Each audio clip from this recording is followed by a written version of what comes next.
predicaciones sobre el hermano Elías. Esta sesión, pues vamos a hablar, el título del mensaje es Elías y el silbo apacible. Mensaje 8 sobre Elías y el silbo apacible. Vamos a leer el texto de 1 de Reyes 19, 9 al 21. No es mucho texto hoy. Y luego Dios mediante, voy a dividir el texto en 3 puntos. 1 de Reyes 19, del 9 al 21, Elías y el silbo apacible. Vamos a leer la palabra 1 de Reyes 19, del 9 al 21. Dice la palabra del Señor. Y ahí Elías se metió en una cueva, donde pasó la noche. Y vino a él palabra del Señor, el cual le dijo, ¿qué haces aquí, Elías? Y él respondió, he sentido un vivo celo por el Señor Dios de los ejércitos, porque los hijos de Israel han dejado tu pacto, han derribado tus altares, han matado a espada tus profetas, y solo yo he quedado, y me buscan para quitarme la vida. Él le dijo, sal fuera y ponte en el monte delante del Señor. Y he aquí que pasaba, el Señor que pasaba, un grande y poderoso viento que rompía los montes y quebraba las peñas delante del Señor. Pero el Señor no estaba en el viento. Y tras el viento, un terremoto. Pero el Señor no estaba en el terremoto. Y tras el terremoto, un fuego. Pero el Señor no estaba en el fuego. Y tras el fuego, un silbo apacible y delicado. Y cuando lo oyó Elías, cubrió su rostro con su manto y salió y se puso a la puerta de la cueva. Y aquí vino a él una voz diciendo, ¿qué haces aquí, Elías? Y él respondió, he sentido un vivo celo por el Señor Dios de los ejércitos, porque los hijos de Israel han dejado tu pacto, han derribado tus altares, han matado a espada a tus profetas, y solo yo he quedado, y me buscan para quitarme la vida. Y le dijo el Señor, ve, vuélvete por tu camino por el desierto de Damasco, llegarás y ungirás a Hazael por rey de Siria, a Jehú, hijo de Nimsi, ungirás por rey sobre Israel, y a Eliseo, todos conocemos a Eliseo, hijo de Safat de Abel-Meola, ungirás para que sea profeta en tu lugar. El que escapare de la espada de Hazael, Jehú lo matará. El que escapare de la espada de Jehú, Eliseo lo matará. Y yo, aleluya, haré que queden en Israel 7,000 cuyas rodillas no se doblaron ante Baal y cuyas bocas no lo besaron. Y partiendo de ahí, halló a Eliseo, hijo de Safat, y él araba con 12 yuntas delante de sí, y él tenía la última. Y pasando Elías por delante de él, echó sobre él su manto.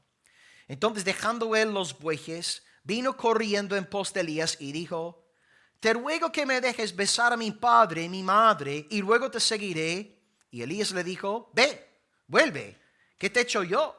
Y se volvió, tomó un par de bueyes y los mató, y con el arado de los bueyes coció la carne y la dio al pueblo para que comiesen. Y después Eliseo se levantó y fue tras Elías y le servía. Bueno, un poco de contexto. Jezabel quiere matar a Elías. ¿Qué hace Elías? Pues ante la ausencia de una palabra de Dios que le dé dirección, Elías opta por huir. Que yo entiendo que hizo lo correcto. Eso es sabio, ¿no? Si él no tiene una palabra de parte de Dios, ¿por qué se va a quedar ahí? Y me acuerdo que cuando os lancé la pregunta ese domingo, hace un par de meses, ¿cuántos de vosotros hubierais optado por quedaros ahí? Nadie levantó la mano. Todos habríamos salido para salvarnos la vida. Claro, si Dios le hubiese dicho, Elías, quédate ahí, no temas a Jezabel, pues Elías se queda. Pero como no hay una palabra de parte de Dios, él sale hacia el sur. Así que sale del norte, donde están Acab y Jezabel, pasa por el sur, que también era territorio peligroso. Ahí estaba Josafat, un buen amigo de Acab, aunque sí temía al Señor. Y ahora está más al sur, en el monte de Horeb. También en la Biblia, el monte de Horeb es conocido como el monte de Sinaí. Muy bien, correcto. Así que tenemos hoy 3 puntos en el mensaje. Ahí está un poco de contexto. Elías está huyendo y Dios ahora le va a dar una nueva comisión. Tenemos 3 puntos. Primer punto, la tristeza de Elías. La tristeza de Elías del 9 al 14. La tristeza de Elías. Segundo punto, la comisión. Dios le da una comisión. La comisión de Elías, versículos 15 al 18. Y punto número 3, el último, esta mañana, la obediencia de Elías, versos 19 al 21. Repito el bosquejo. 1, la tristeza de Elías, 9 al 14. 2, la comisión de Elías, 15 al 18. 3, la obediencia de Elías, versos 19 al 21. Vamos a empezar por el primer punto, como siempre. Primero de Reyes 19, 9 al 14. La tristeza del profeta. Empezamos por el versículo 9. Ahí se metió en una cueva. Estamos en el monte de Sinaí, en el monte Horeb, estamos en el desierto y Elías se mete en una cueva para pasar la noche, un lugar de seguridad, y es lógico, haríamos lo mismo, ¿no? Estás ahí en un monte, no quieres pasar la noche ahí fuera porque te congelas, te metes en una cueva, tiene lógica. Y Elías entonces llega al monte, el monte de Sinaí, el monte de Horeb, y curiosamente en este mismo monte, bueno, antes de deciros lo que quiero decir, ¿alguien sabe por qué el monte de Sinaí es tan importante en la Biblia?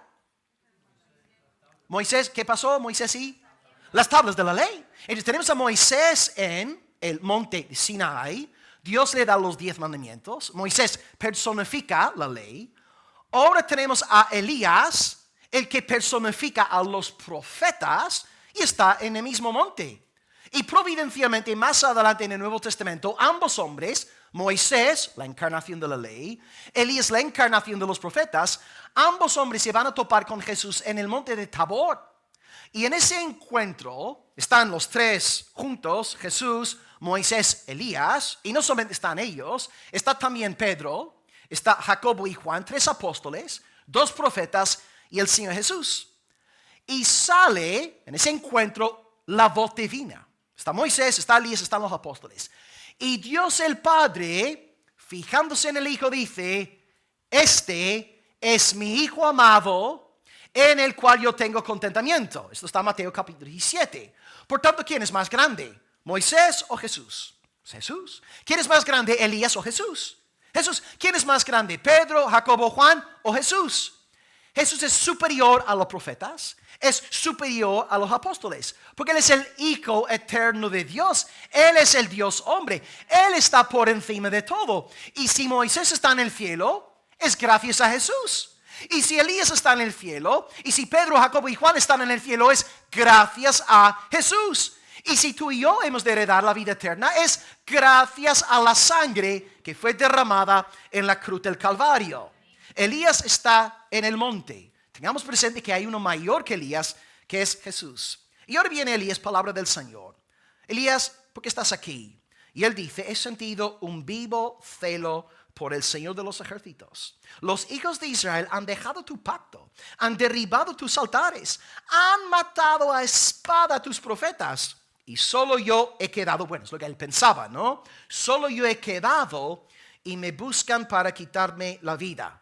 Bueno, Dios le lanza una pregunta. Dios ya conoce la respuesta.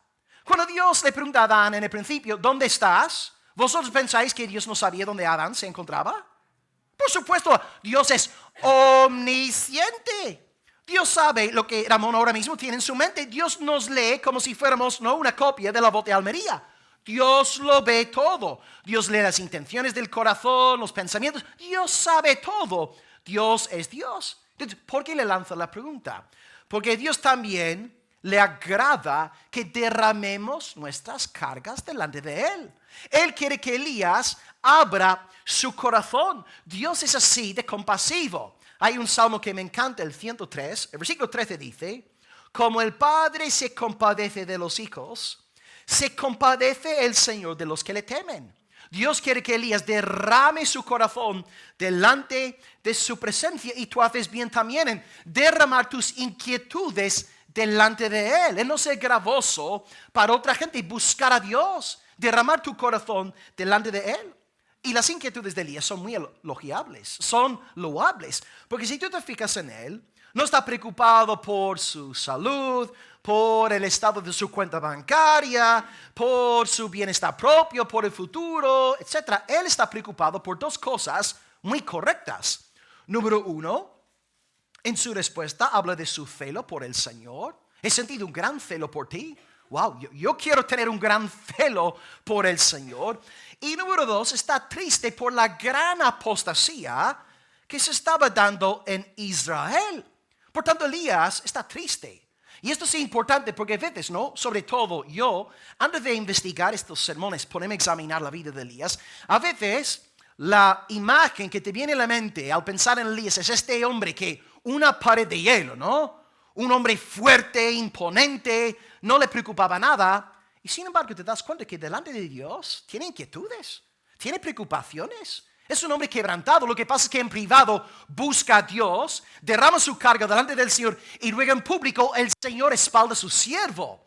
Y tú y yo debemos hacer lo mismo. Derramar nuestro corazón delante de la presencia de Dios y Él nos dará valentía y de nuevo en el ámbito público. Es que Elías no es una pared de hielo, no es un robot. Elías no fue creado a partir de metal.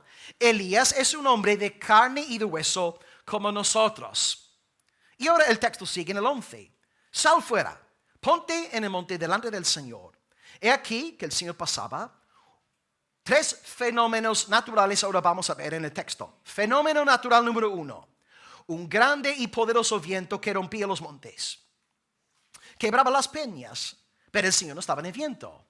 Fenómeno número 2. Tras el viento un terremoto, pero el Señor no estaba en el terremoto. Fenómeno número 3. Un fuego, pero el Señor no estaba en el fuego. Ahora, ¿en qué nos hace pensar todo esto? En la historia de la redención. Estamos hablando de un monte, hay un terremoto, hay fuego y hay viento. Pues esto nos recuerda una vez más a lo de Moisés. En el monte de Sinaí, en el otorgamiento de la ley. Todo aquello se sacudía. Fuego, humo por todos lados. Y esto... Voy a citaros Éxodo capítulo 19, versículo 16, cuando Dios desciende para hablar con Moisés. Dice la palabra de Dios en Éxodo: vinieron truenos y relámpagos, espesa nube sobre el monte y sonido de bocina muy fuerte. Todo el monte Sinai humeaba porque el Señor había descendido sobre él en fuego. Y el humo subía como el humo de un horno. Y todo el monte se estremecía en gran manera. Y de hecho Moisés mismo llega a decir: estoy espantado y temblando. Lo que tenemos aquí en los días de Elías es una repetición del monte de Sinaí. Fuego, terremoto, humo, todo es bien preocupante. Y en el Nuevo Testamento, el autor de Hebreos va a usar esta imagen para hablarnos sobre la gloria del nuevo pacto. Porque en el nuevo pacto, el autor de Hebreos nos dirá que el Antiguo Testamento es el monte de Sinaí. El nuevo pacto es el monte de Sión. Hay dos montes. Si habéis leído, por ejemplo, el progreso del peregrino, Christian, todo el camino quiere llegar al monte de Sión, a la ciudad celestial. Y estos montes nos hablan de dos administraciones de Dios: la ley y luego la gracia. La ley nos espanta. La ley nos infunde miedo. La ley busca decapitarnos. Pero el monte de Sión, el monte de Jesús, es el monte que nos habla de la salvación. Os cito unas líneas de Hebreos 12, versículo 22 dice: os habéis acercado al monte de Sión, a la ciudad del Dios vivo, Jerusalén la celestial, a Jesús el mediador del nuevo pacto y a la sangre rociada que habla mejor que la de Abel. Que aquí estamos ante el monte de Sión, ante el monte de Jesús, el monte de la gracia, el monte de la misericordia, pero el monte de Sinaí, el trueno, el humo, el fuego, el pavor, esto nos habla de la administración de la ley. Y ahora Elías va a aprender que Dios no está ni en el terremoto, ni en el fuego, ni en el humo. Dios está en un cuarto lugar, en un cuarto fenómeno. A saber, un silbo apacible y delicado. Dios le está predicando el evangelio al hermano Elías. Y ahora lo desglosaré. Antes de seguir con esta declaración, permitidme leeros 3 traducciones de esta frase, un silbo apacible y delicado.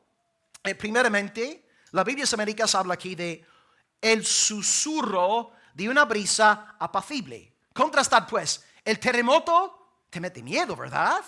Hace unos meses aquí en Almería, ¿no? Hubo un terremoto y todos nos preocupamos. El fuego nos preocupa. El humo y todo esto. Pero gracias a Dios ahora viene un susurro apacible. Otra versión de la Biblia habla aquí de una voz apacible y delicada. Una tercera traducción habla de un suave susurro.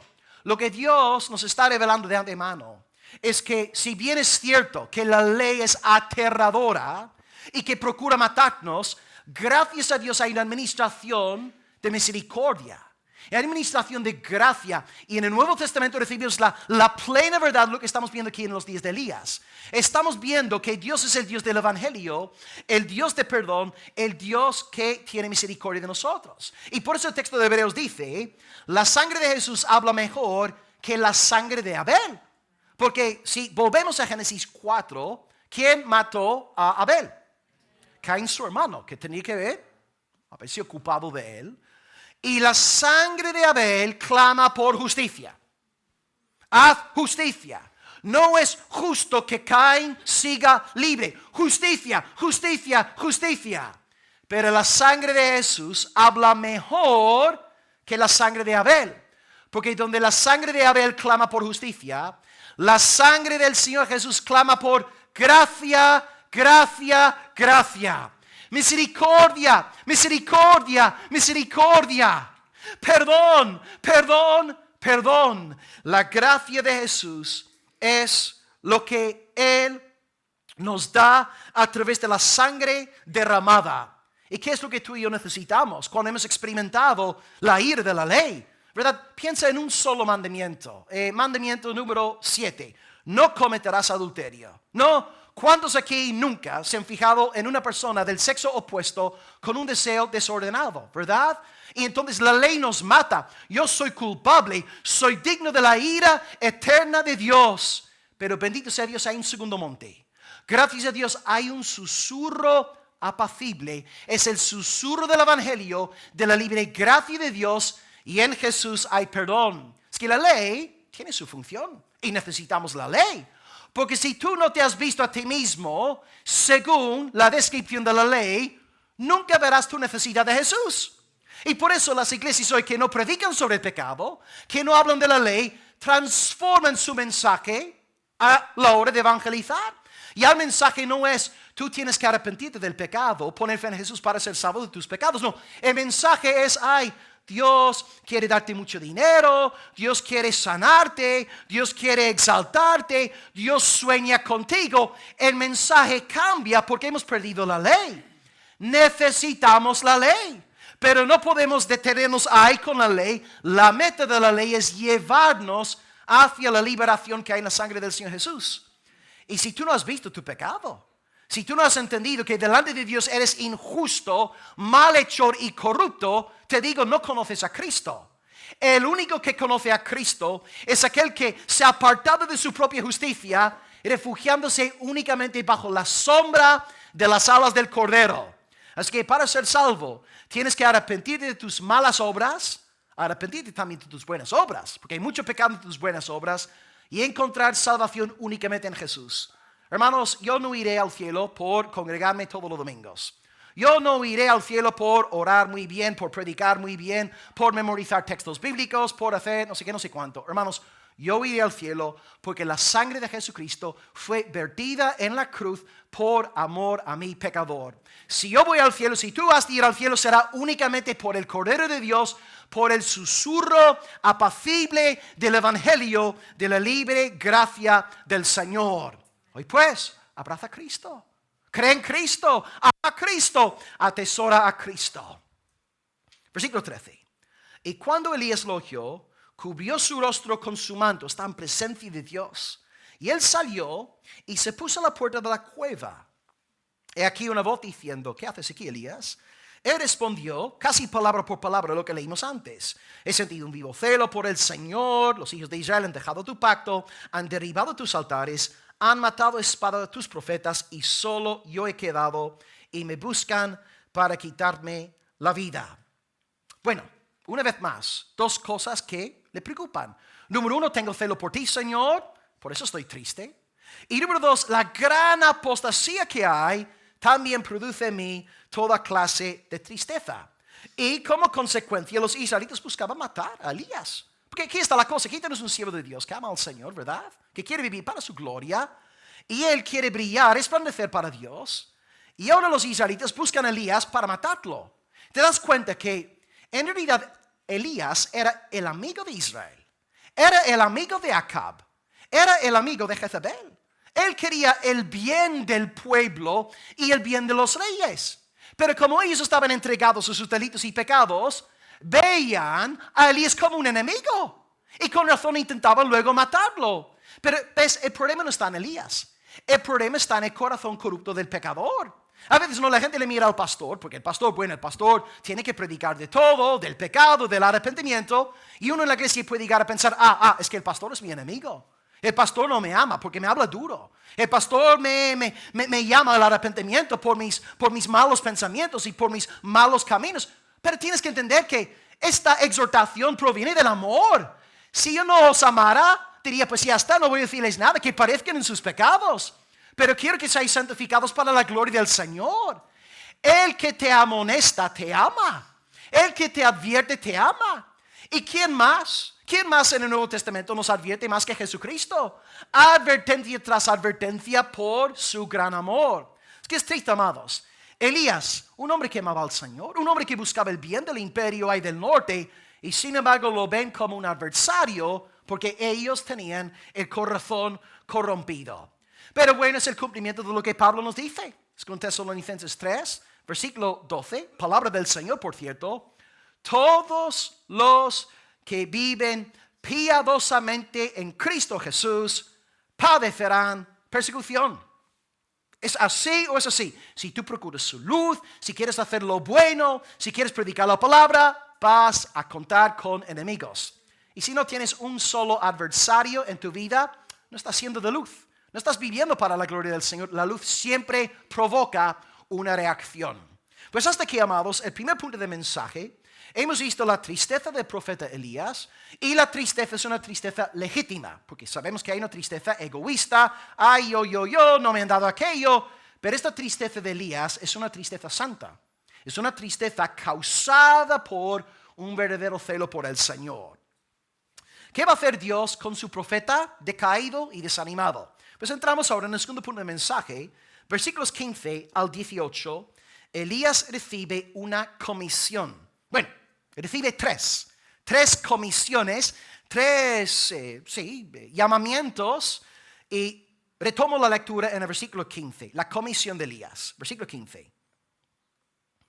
Le dijo el Señor, ve, vuélvete por tu camino, por el desierto de Damasco, y llegarás, y ungirás a Hazael por rey de Siria, a Jehú, hijo de Nimsi, ungirás por rey sobre Israel, y a Eliseo, hijo de Safat de Abel Meola, a él ungirás para que sea profeta en tu lugar.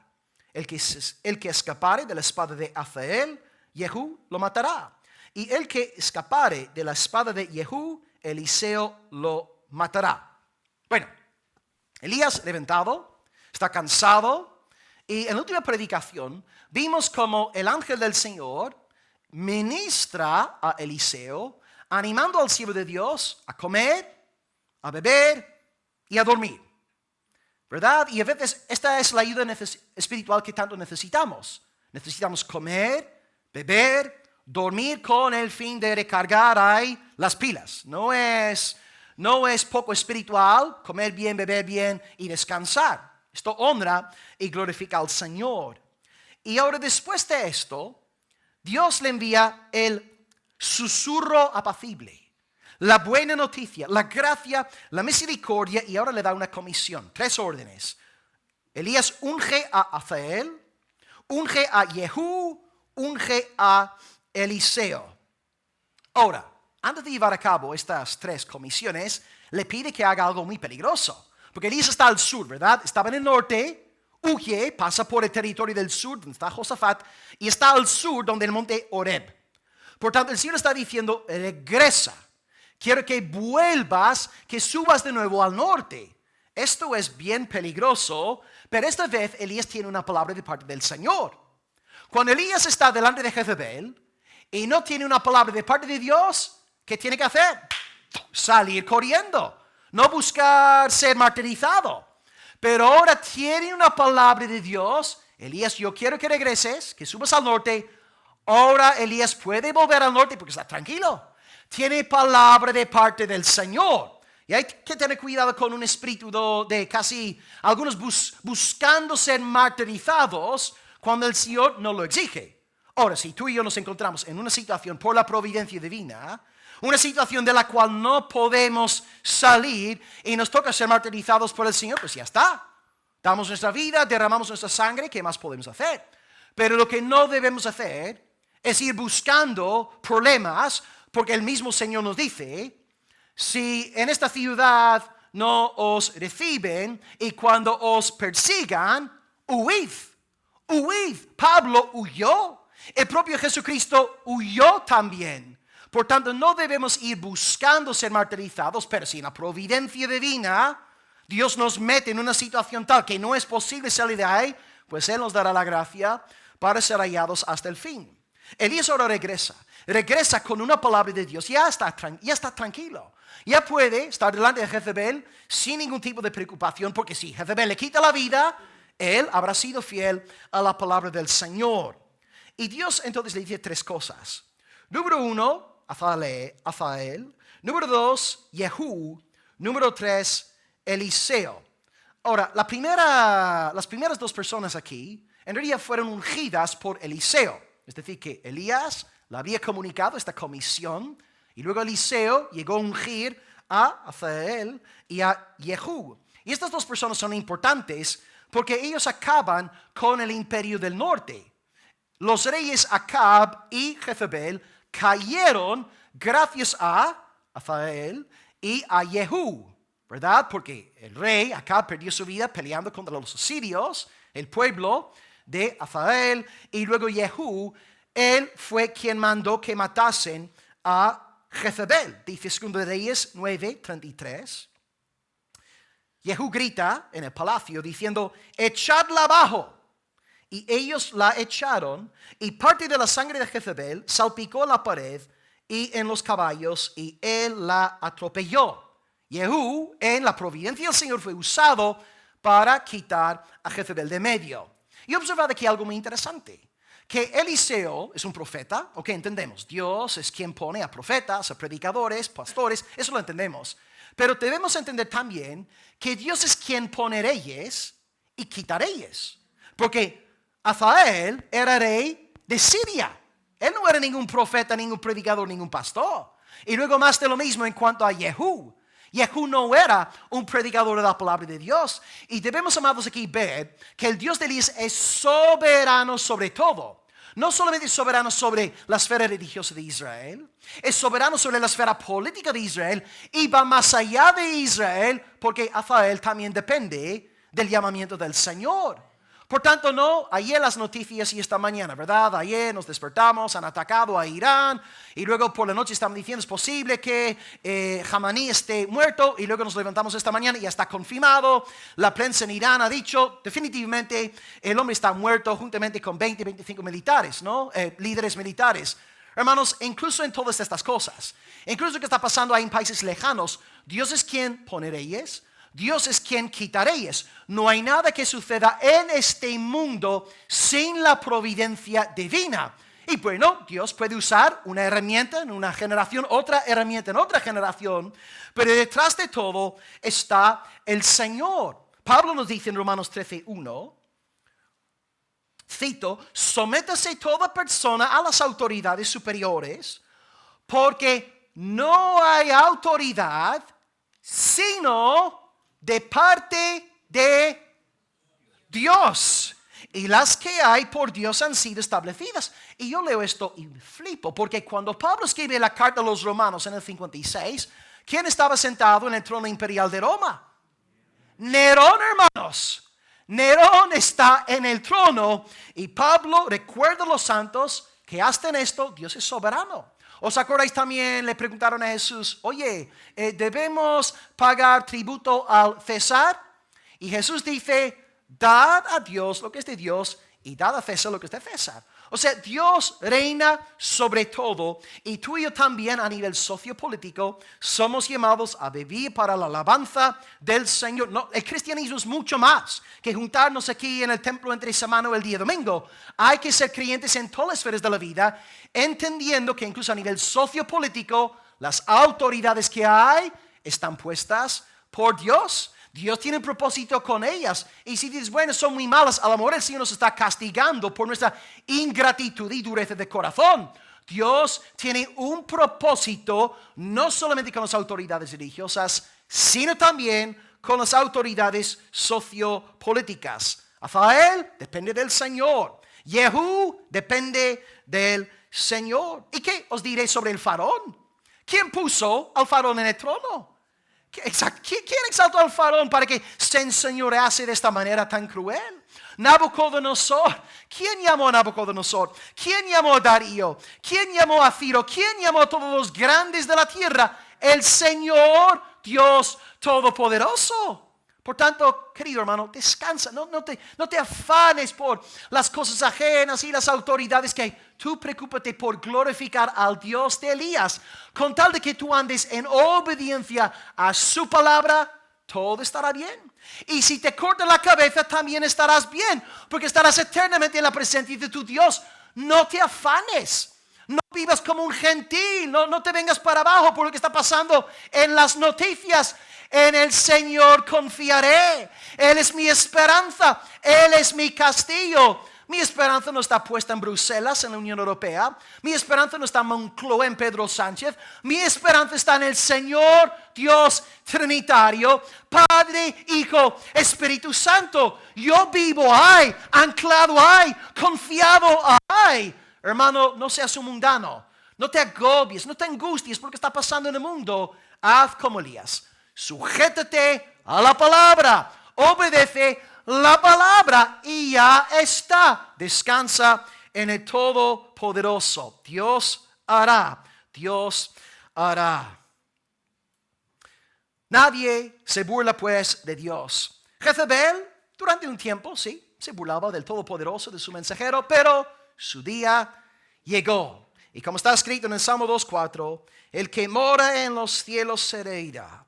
El Señor se burlará de ellos, luego hablará a ellos en su furor y los turbará con su ira. Sí, Nerón, lo reconozco. Durante un tiempecito en esta tierra se burlaba de los creyentes. De hecho, este hombre era tan cruel.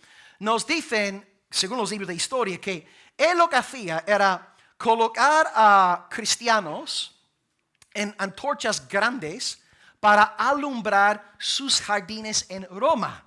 ¿No? Él estuvo durante un tiempo persiguiendo a los santos, burlándose de ellos, pero llegó el día del juicio. Dios se vengó de él, así que tú no tienes por qué vengarte.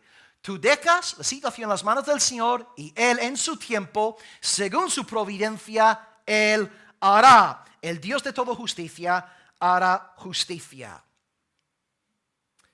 Pues Elías ora al Señor y recibe esta comisión. Y la tercera parte de la comisión, que no he tocado todavía, es lo de Eliseo. Bueno, Eliseo no hace falta hablaros de él, todos conocéis a Eliseo, sus milagros son impactantes, fue un siervo del Señor, realmente muy usado por el Todopoderoso. Ahora, tú y yo conocemos a Eliseo hoy día, pero si Dios no lo hubiese llamado, nadie sabría quién era ese hombre.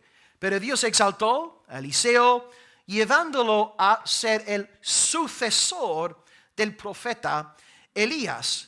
Y esto también da gran esperanza a Elías, porque claro, él está pensando, yo estoy solo, busca matarme, la obra del Señor no va a seguir adelante si algo me pasa a mí. Pero Dios dice, mira, Elías, yo tengo un Eliseo preparado. Y luego agrega una cosa más que sea espectacular. En el versículo 18, fíjate lo que dice el Señor. No solamente tengo a Eliseo preparado, dice, Y yo haré que queden en Israel 7,000, cuyas rodillas no se doblaron ante Baal y cuyas bocas no lo besaron. ¿Te imaginas cómo le habrá entrado esta noticia en el corazón ahí de Elías? Tantos años decaído, desanimado, triste por la gran apostasía que ve. Acab, Jezebel matando a todos los profetas, sus predicadores. Y él se siente ahora solo. Y de repente Dios le dice, no solamente te voy a levantar un sucesor, Eliseo, que va a predicar en tu lugar, tú irás conmigo. Yo guardaré a 7,000. 7,000 por la buena mano de mi gracia. Y ellos no adorarán a Baal. Y este pensamiento debe animarnos aquí en Europa. Porque vemos mucha apostasía en el occidente. Las iglesias hasta no defienden el pecado públicamente hoy. Muchas aberraciones dándose en las iglesias cristianas. Y pensamos, ¿qué pasa con la iglesia en Europa? La iglesia está en vías de extinción. En 100 años, en 200 años, habrá pueblo de Dios en Europa. Vemos cómo la iglesia entra en declive.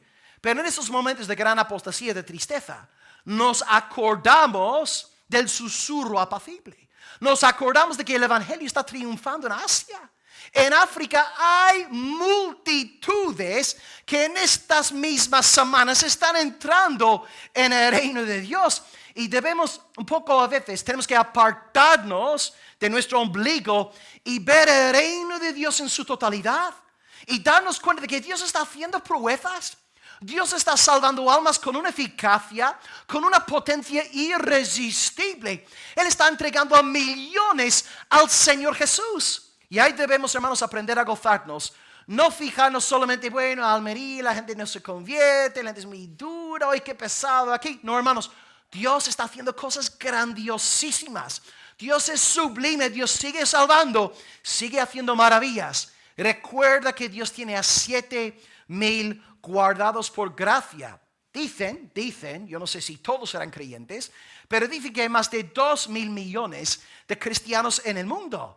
Él dice a Elías 7,000. Hermanos, 2,000 millones es mucho más que 7,000. Debemos gozarnos, alegrarnos. Sí, reconozco, es correcto que haya tristeza por la apostasía y la decadencia que vemos en Europa. Por supuesto, nos provoca lágrimas, pero no debemos quedarnos ahí.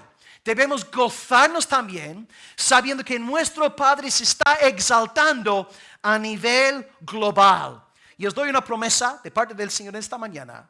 Hasta que Jesucristo no venga por segunda vez, habrá pueblo de Dios en esta tierra. Las puertas del Hades no prevalecerán contra la iglesia de Jesucristo. Por tanto, en España hay mucho más que 7,000 creyentes. Pero si llegáramos a ser poquitos, hermanos, Cristo seguiría con pueblo aquí en esta tierra. Debemos gozarnos en que Él es más poderoso que el anticristo.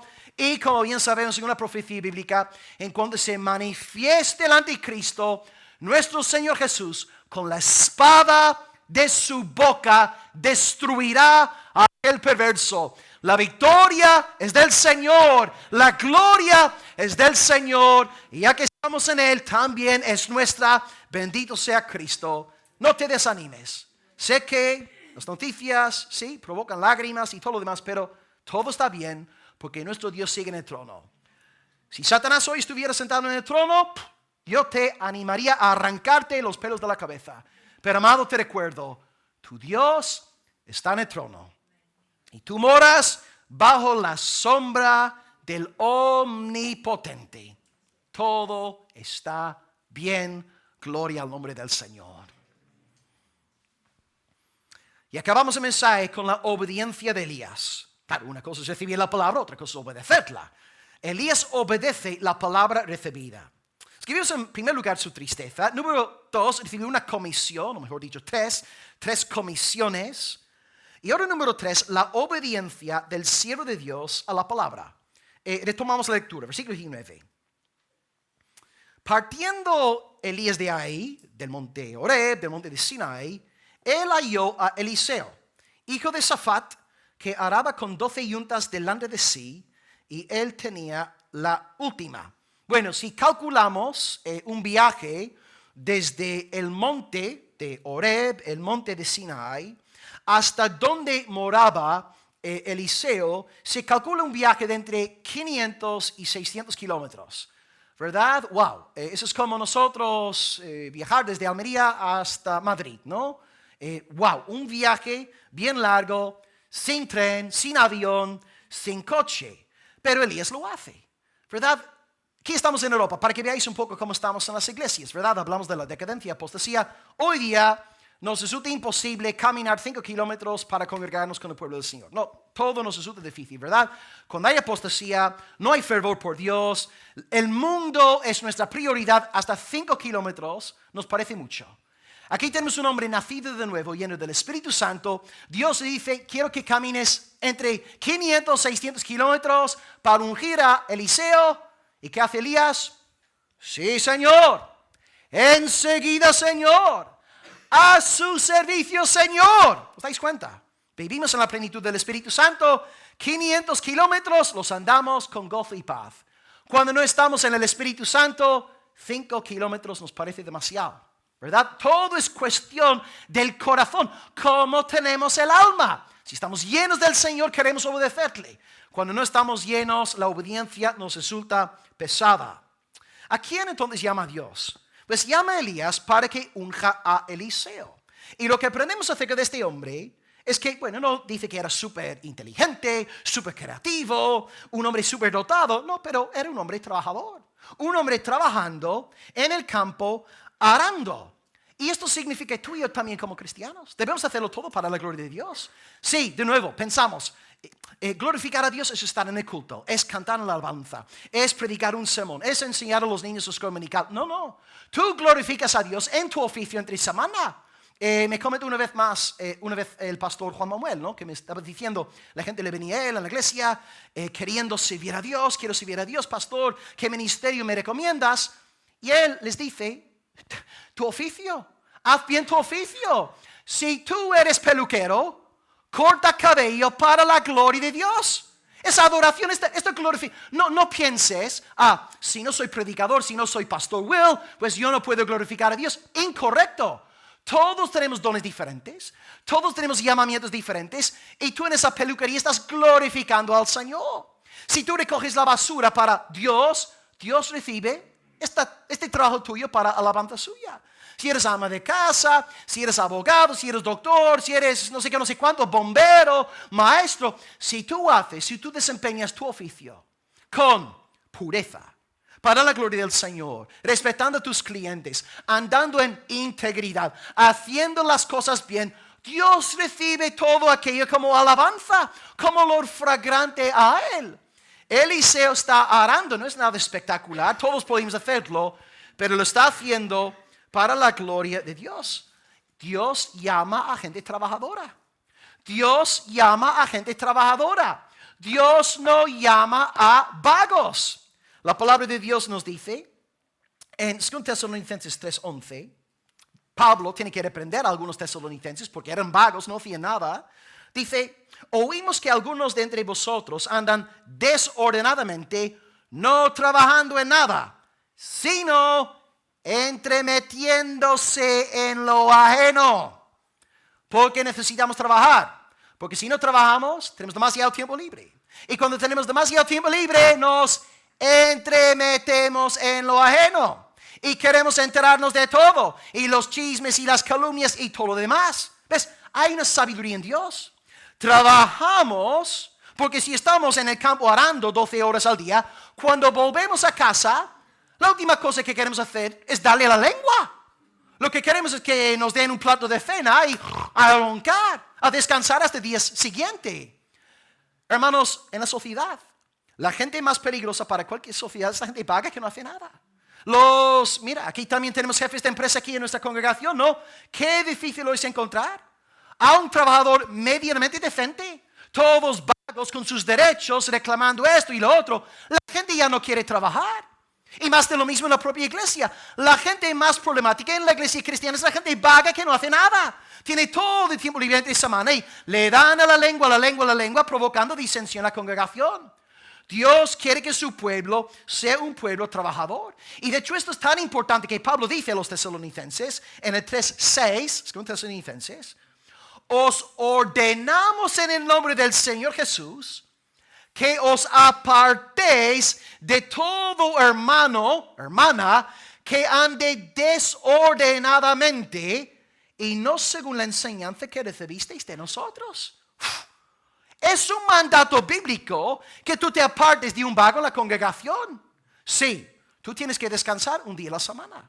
Creemos en la ley moral de Dios. El cuarto mandamiento sigue vigente. Honrarás el día de reposo. Santificarás el día de reposo. Por eso estamos aquí hoy. Es un día de descanso, de reposo en el Señor. Pero hermanos, mañana a trabajar. Mañana a currar para el Señor hasta el día sábado. Y el domingo volvemos a descansar. Es que Dios es el Dios de descanso, pero Dios también es el Dios de trabajo. En el libro de Génesis, Dios lo crea todo. Y Cristo nos dice en Juan capítulo 5, mi Padre trabaja hasta hoy. Tú fíjate, tú piensas, si Dios en esta tarde optara por dejar de trabajar, si Él dejara de ejercer su providencia sobre este planeta, ¿qué pasaría con nosotros? Todos caput, muertos, ¿verdad? Difuntos. Gracias a la ética de trabajo de Dios, seguimos aquí. Y si tú y yo queremos reflejar a Dios, al Dios de la Biblia, debemos ser gente trabajadora. Dios llama a gente trabajadora. A ver, cuando Dios llamó a Moisés, ¿qué estaba haciendo? Estaba con las ovejas, ¿verdad? En el desierto. Estaba trabajando. Y cuando Cristo llamó a Pedro, a Jacob y a Juan, ¿qué estaban haciendo? Pescando, arreglando sus redes. Mateo estaba cobrando impuestos. ¿Os dais cuenta? Dios llama a gente trabajadora. Es una bendición cuando en una iglesia local la gente trabaja. Ahora, una cosa es trabajar para recibir ingresos, pero tú también puedes trabajar sin remuneración. Tú puedes estar en casa, tú puedes estar haciendo algo en la semana, pero tienes que ser industrioso, trabajador, esforzado, siempre haciendo algo. Satanás es, en efecto, el gran tentador. Y si tú dejas de trabajar y, bueno, no haces nada, ten por seguro que acabarás en el pecado. Como Pablo aquí dice, el que no trabaja se entrega a lo que vimos antes, a entremeterse en lo ajeno. Dios llama a gente trabajadora. Trabaja para la gloria de Dios. Y versículo 19. Pasando Elías entonces delante de él, echó sobre él su manto. Ahora, ¿qué pensáis vosotros? ¿Qué representa este acto de Elías? ¿No? Tomar el manto, ahí está Eliseo, y bueno, lo echa sobre él. ¿Qué simboliza este acto? Pasar. Exactamente. Está simbólicamente diciendo Eliseo, claro, él es un judío, Eliseo entiende todo. Él está diciendo a Eliseo, ahora tú te encargarás del ministerio. Tú ahora serás mi sucesor. Eliseo entiende la simbología, que mejor nosotros nos cuesta porque somos del occidente, siglo XXI. Él está diciendo, Dios te está llamando a ser mi sucesor. Entonces, dejando él los bueyes, vino corriendo en pos de Elías y dijo, te ruego que me dejes besar a mi papá, a mi mamá, es decir, quiero despedirme de ellos y luego te seguiré. Y él le dijo, ve, vuelve, que te echo yo. Eliseo, por supuesto, habría conocido a Elías, ¿no? Elías era un fenómeno. Tú imagínate en aquel entonces el fuego que descendió del cielo y todos los falsos profetas, ¿no? Degollados, todos habrían hablado de este hombre. Y ahí aparece, ¿no? En el campo del padre de Eliseo. ¡Wow! ¡Qué experiencia! Elías pasa por ahí y ahí está Eliseo arando, recibe el manto y ahora quiere seguir a Elías. ¿Te das cuenta lo fácil que es todo cuando Dios está en un asunto? ¿Verdad? A veces en la iglesia tienes que torcer el brazo a todo el mundo para que haga algo, para que se esfuerce. No. Cuando Dios está realmente obrando, aquí incluso a nivel ministerial, todo fluye. Todo entra en su sitio, ¿no? Todo es hermoso a nivel ministerial, ¿no? ¿Cuántos no están aspirando a ser famosos predicadores de iglesias grandes y ocupar puestos de influencia en la iglesia local y torciendo brazos y manipulando y reuniones secretas porque quieren ser grandes? Pero cuando Dios llama y Dios está en algo, no tienes que manipular nada. Estás ahí, sales al campo, estás arando con los bueyes y Dios se encarga de llamarte. Dios se encarga de enviar a Elías para que tú estés en el ministerio. ¿Ves? No tienes que manipular nada, no tienes que llamar, no, tú sigues al Señor en obediencia a lo que Él exige de ti. Y Dios, si Él quiere que estés en un puesto, Él te pondrá. No te lo tienes que buscar. Tú descansas en el Señor y Dios irá delante de ti. Dios en este sentido pone gente de ministerio y quita gente de ministerio. Estamos en el 2026, ¿verdad? Y bueno, a veces vemos la muerte de predicadores de referencia, quienes amamos, ¿verdad? Nos acordamos de Sproul, que murió en el 2017. Packer murió en el 2020. El año pasado se nos fue el hermano John MacArthur, ¿verdad? Voddie Baucham a los pocos meses también murió muy joven. Y pensamos, madre mía, ¿no? El Señor está llevando a muchos de sus voceros, a muchos de sus predicadores. ¿Acaso la obra de Dios seguirá adelante? Pues sí, seguirá adelante, hermanos. Porque Dios es el Dios de la obra. Y cuando Él llama a un Elías a su presencia, Él levantará a un Eliseo. Y esto a mí me da gran descanso, incluso estos meses, ¿no? Casi 2 meses, sin poder predicar aquí en la iglesia, por yo atender a las cosas que Dios exige de mí, ser un padre en mi hogar, porque tenemos nuestro 4º niño, mi esposa necesita ayuda, ¿verdad? Pero incluso en estos meses he visto esto en la iglesia. He podido sentarme aquí domingo tras domingo, y hermanos, la palabra que hemos recibido en estos meses, yo estaba ahí sentado, gloria a Dios, yo voy a tener más bebés. Hermanos, yo quiero más palabras. Hermanos, ¿no os habéis fijado que Dios no me envía el 4º hijo? Necesito estar un tiempo de descanso, de relax. Me aparto y ves, Will no es indispensable en la iglesia. No somos indispensables. Y si a mí me toca morir este año, si el Señor me llevara a su presencia, la obra aquí en Almería seguiría adelante. El hombre no es indispensable. Dios levanta y Dios quita según su beneplácito.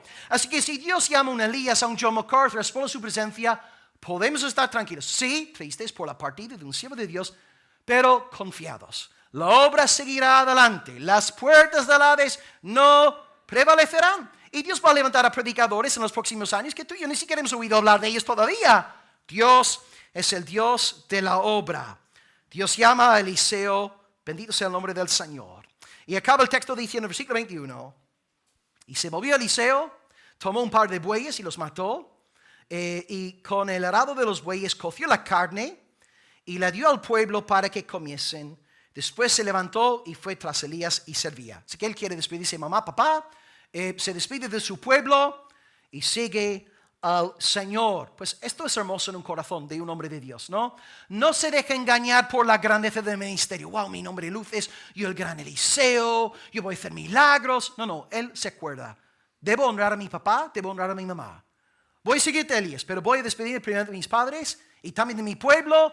Voy a despedirme de ellos y ahora te sigo en cuerpo y en alma. Os recuerdo también, amados, 5º mandamiento, honra a papá, honra a mamá. A veces cuando buscamos grandeza para nosotros mismos, pasamos por alto estos mandamientos pequeños. Por ejemplo, regreso a mi caso, ¿no? Ay, no, soy predicador, hay que dar la palabra, pero está mi esposa en casa con su 4º hijo, necesitado ayuda. ¿Qué voy a hacer? Bueno, como tengo que predicar, yo tengo que salir predicando, anunciando la palabra. No, hermanos, las cosas pequeñas también. Eso es obediencia a Dios también. Eso es obediencia al Señor. De hecho, la palabra de Dios nos dice que si un pastor no tiene a su casa en orden, si no tiene a sus hijos en sujeción, no puede estar en el ministerio pastoral. Nosotros pensamos al revés. Nosotros pensamos en grandeza, púlpito, gente famosa. Dios quiere ver fidelidad en el corazón. La sencillez, el honrar a papá, mamá, el hacer las cosas bien en casa. Esto es cristianismo, hermanos. Ahí está la verdadera prueba de la fe en estas cosas chiquititas. Eliseo honra a su papá, honra a su mamá y se despide de su pueblo festejando con todos ellos. Tenemos aquí un hombre con un buen testimonio en casa, un buen testimonio con la gente de su pueblo y ahora sigue al Señor. Un problema en esos días es que enviamos a gente problemática al campo misionero, ¿no? Son maridos problemáticos. Son padres problemáticos, son vecinos problemáticos, trabajadores problemáticos y los enviamos al campo misionero. No, hermanos, cuando hay un verdadero llamamiento de Dios, esa persona hace las cosas bien en la esfera doméstica, en su entorno laboral y luego va bajo la bendición del Señor. Pero la presión de los números y tenemos que alcanzar, no sé qué, no, hermanos. Vamos a hacer las cosas bien. Vamos a ir con paciencia, confiando en el Señor. No hay que forzar nada. Cuando Dios está en un asunto, todo sale bien. Dice Arthur Pink aquí, Eliseo prefirió ser el siervo de un profeta que el dueño de una gran hacienda, y alegremente lo dejó todo por Dios. Cuando Dios te ama, Él es tu tesoro. Y tú estás dispuesto a venderlo todo, perderlo todo, para agradarlo a Él. Me acuerdo de cuando se anunciaba en Navidad el mensaje de los pastores, Lucas 2:16.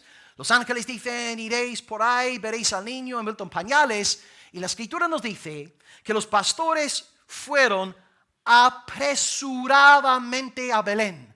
No, cuando Dios es el tesoro, lo único que deseas hacer es obedecer a Dios, hacer todo bien delante de Dios. Y seguramente fue difícil para ellos, todas las ovejas que iban a hacer. Pero cuando hay amor en el alma, como Elías tenía, en el alma hacia Dios, todo es fácil. Todo resulta en obediencia.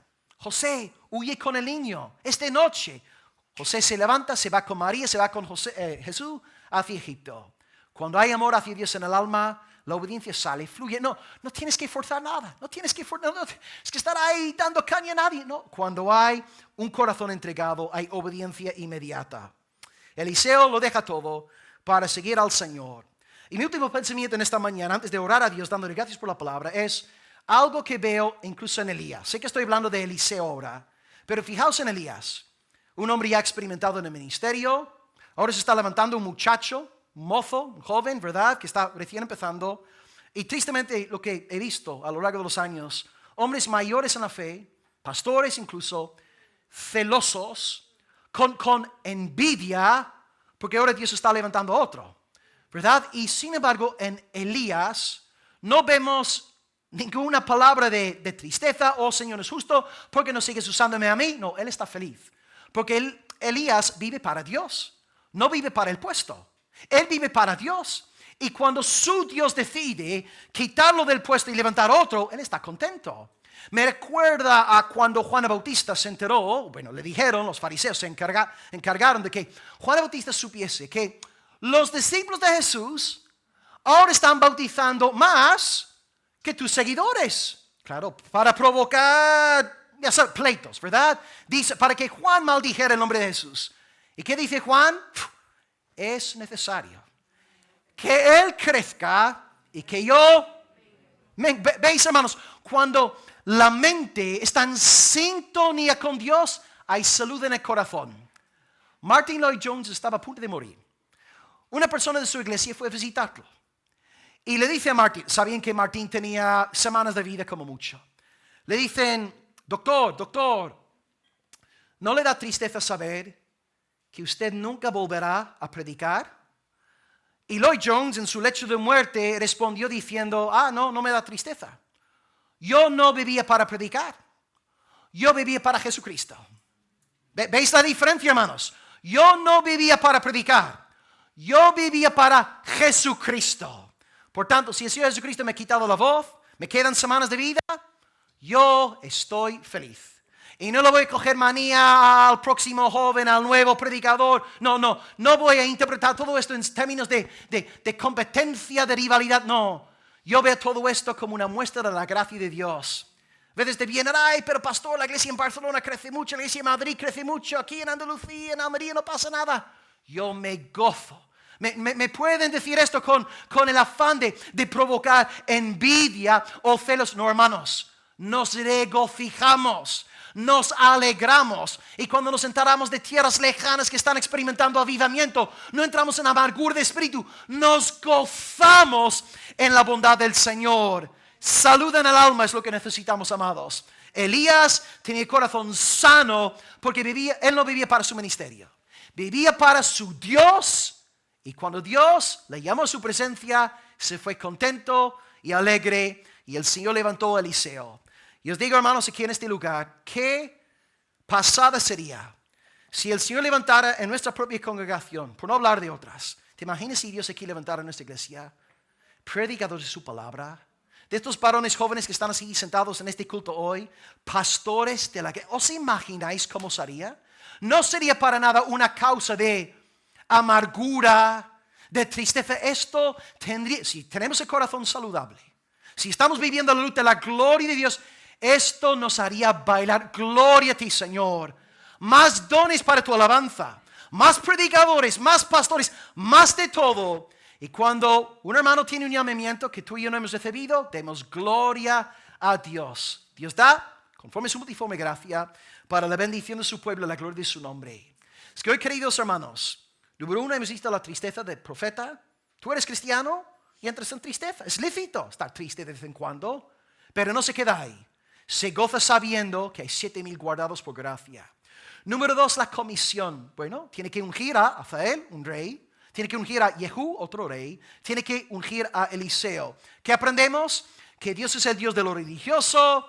Dios es el Dios de lo sociopolítico. Todo lo que pasó ayer en Irán está bajo la providencia del Señor. Todo en el Medio Oriente está bajo la mano del Todopoderoso. Y número 3, hemos acabado hablando sobre el llamamiento de Eliseo sin esta envidia, estos celos, esta amargura en el corazón de Elías. Eliseo hace todo bien y como hemos destacado en el tercer punto, obedece. No pone pegas. No dice, Señor, ¿por qué vas a usar otro? Señor, si yo soy tu favorito, yo soy el predicador, yo soy el pastor, yo Señor, yo. No, Él se goza porque la obra es del Señor y si la obra del Señor avanza sin Él, está contento. Porque lo que importa en la vida de Elías es la gloria de Dios y no su propia gloria. Que Dios nos ayude a todos a buscar su gloria por encima de todo.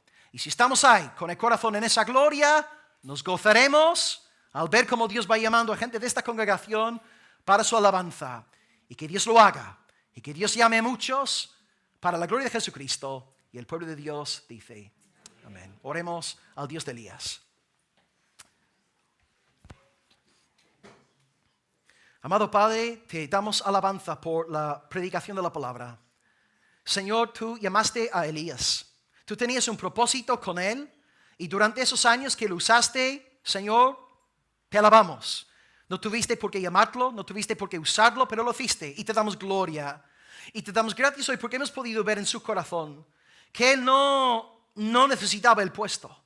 No vivía para eso. No era un idólatra ministerial.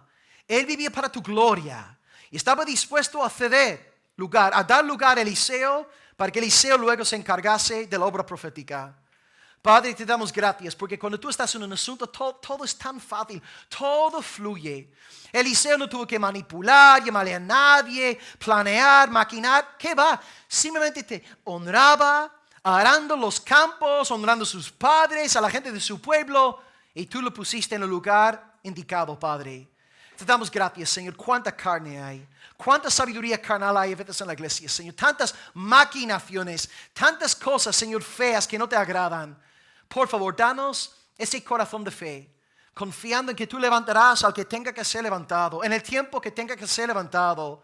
Padre, llevaste al pastor MacArthur, llevaste al pastor Bockham, pastor Sproul, al hermano Packer, Señor, pero te alabamos porque también has levantado a una nueva generación de predicadores que aman el Evangelio, que anuncian al Señor Jesús, que están llamando a los pecadores al arrepentimiento y la fe. Y te damos gracias, Padre. Y confiamos que en 100 años, en 200 años, si tu Hijo tardare, Señor, nosotros sabemos que habrá pueblo tuyo y que el Evangelio seguirá siendo predicado hasta la segunda venida de Cristo. Hoy, Padre, danos fe como congregación para confiar de todo corazón en ti. Y descansamos bajo la sombra de tus alas. Estamos bajo el abrigo del Altísimo, como empezamos hoy leyendo en el Salmo 91. Señor, oramos también a la luz del mensaje de hoy. Oramos que tú levantes en nuestra propia iglesia dones, Señor. Levanta incluso entre nosotros a predicadores. Levanta a pastores, hombres doctos en la palabra. Hombres con casas, sus familias en orden, sus matrimonios en orden, sus niños en orden, Señor. Sería para nosotros un gozo ver un florecimiento de diversos dones según tu Espíritu, Padre. Y rogamos porque nos conocemos bien, Señor. Rogamos que quites de nuestro corazón cualquier tipo de envidia, los celos, el mirarle al otro mal porque tiene un alcance que nosotros no tenemos. Señor, ayúdanos a mortificar al viejo hombre, a reaccionar como Elías, gozándose en los 7,000, gozándose en el sucesor. Amado Padre, haz proezas en esta generación. Gracias por el mensaje de hoy que nos llene de esperanza y que tú, Señor, levantas a tus siervos, tú los usas para tu gloria y en el momento señalado por ti, los quitas, te los llevas y luego pasan la eternidad en tu presencia. Padre, gracias por la palabra y también te rogamos que los incrédulos hoy entre nosotros pasen de muerte a vida, que sean salvos por medio de la fe en el Cristo que salvó a Elías. Que ellos vean por la ley que son grandes pecadores, grandes transgresores, pero también haz que llegue a sus corazones hoy el susurro apacible del Santísimo Evangelio, el susurro que habla de la sangre que es mejor que la de Abel. Señor, lleva a todo incrédulo hoy al arrepentimiento, a la fe, y haz de él, de ella, un siervo, una sierva para tu gloria. Te damos gracias en el nombre de Jesús. Y el pueblo del Dios de Elías dice, amén.